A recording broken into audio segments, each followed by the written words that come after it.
By 1837, the Jackson administration had removed 46,000 Native American people from their land east of the Mississippi and had secured treaties which led to the removal of a slightly larger number. Manifest destiny was the idea that the United States was destined by God to expand its power and control across the North American continent. It was a concept that emphasized American exceptionalism and the divine right to expand their democracy and civilization. Good morning, my name is Elise Weiser.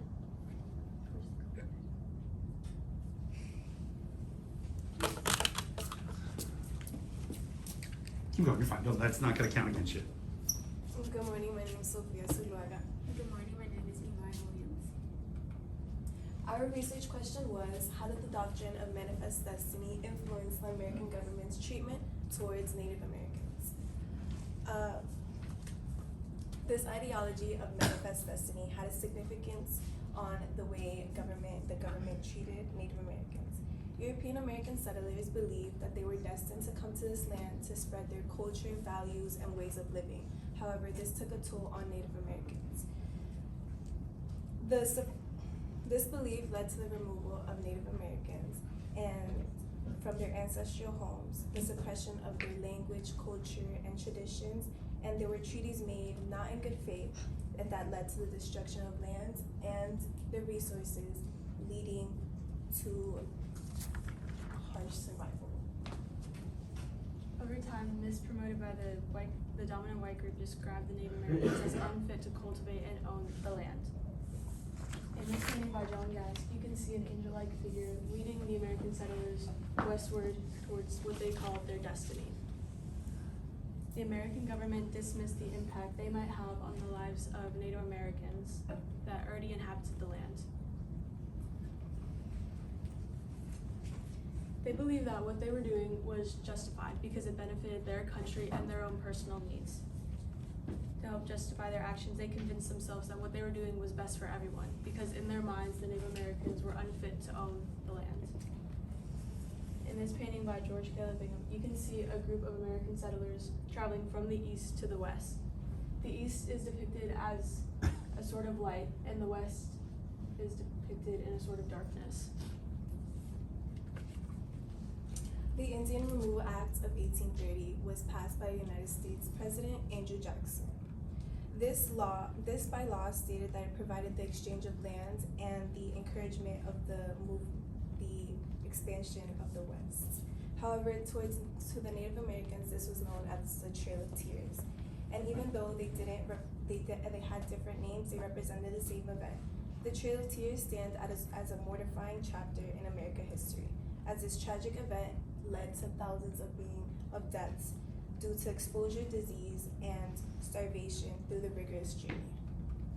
As you can see in this picture, a specific tribe, the Creeks, they started off with 18,000 Native Americans making this journey, and only 3,500 survived. The bison, at the start of the 1820s, there was about 30 to 60 million bison in the population of the bison. However, towards the end of the 1880s, there was approximately or less than 1,000, which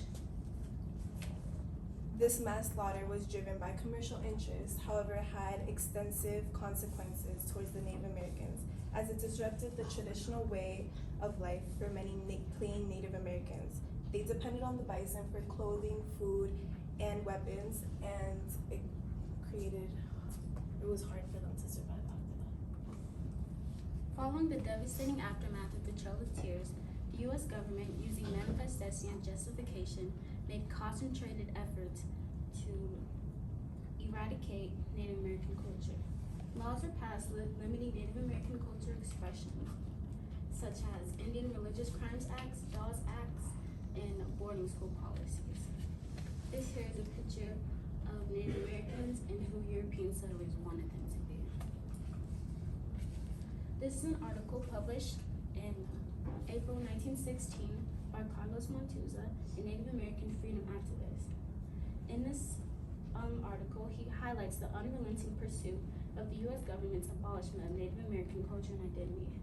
Here he says, the Indian Bureau has sown and it has brought forth nothing but pains of sorrow and ruination to the Indian race. It pays to make producers and wage earners out of Indians rather than idlers and paupers. Further attempts to the destruction of Native American culture were state government assimilation boarding schools. These are children from the Cherokee Apache tribe upon arrival to the school.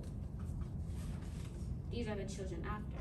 These children were given Anglo-American names, and they weren't allowed to speak their culture or their language. Over 46,000 Native Americans were removed from their homelands. The Indian Removal Act opened up 25 million acres of eastern land for a white settlement. The Native Americans felt a loss of cultural identity at the loss of their homelands.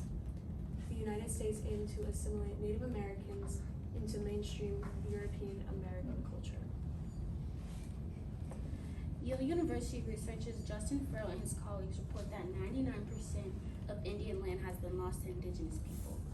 Modern indigenous lands today have been systematically forced into less valuable areas, which exclude them from key factors of the U.S. economy.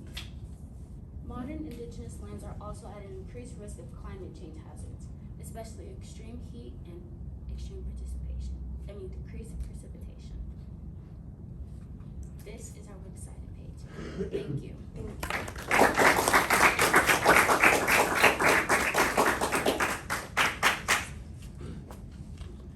All right, extra.